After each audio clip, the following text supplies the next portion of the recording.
खऱ्या अर्थानं आपल्या देशामध्ये, आपल्या समाजामध्ये एक प्रचंड मोठी विषमता तयार झाली होती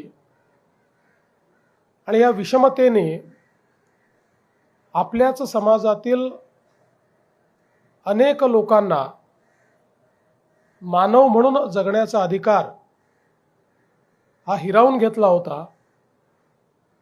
आणि अशा परिस्थितीमध्ये समाजामध्ये मोठी जागृती आणून एक समतायुक्त अशा प्रकारचा समाज तयार झाला पाहिजे या भावनेतनं या विषमतेलाच आपली शक्ती बनवून भारतरत्न डॉक्टर बाबासाहेब आंबेडकरांनी ज्ञान संपादित केलं आणि त्या ज्ञानाच्या आधारावर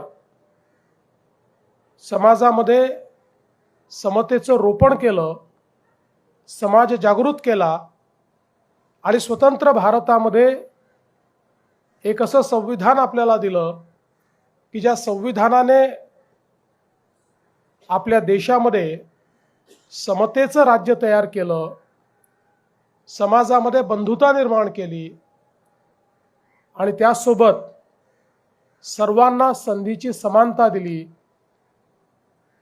कुठल्याही जात, धर्म, वर्ण, रंग अशा भेदभावांना बाजूला ठेवून प्रत्येक व्यक्तीला समान अधिकार असेल अशा प्रकारचे एक संविधान आपल्याला भारतरत्न बाबासाहेब आंबेडकरांनी दिलं।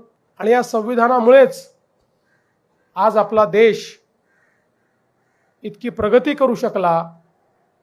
आज आपण जगातली चौथी सर्वात मोठी अर्थव्यवस्था झालो, लवकरच तिसरी अर्थव्यवस्था होऊ। पण याची मुहूर्तमेढ, याचा पायवा हा जर कोणी तयार केला असेल तर तो संविधानकार आणि अर्थतज्ञ अशा भारतरत्न डॉक्टर बाबासाहेब आंबेडकरांनी केला।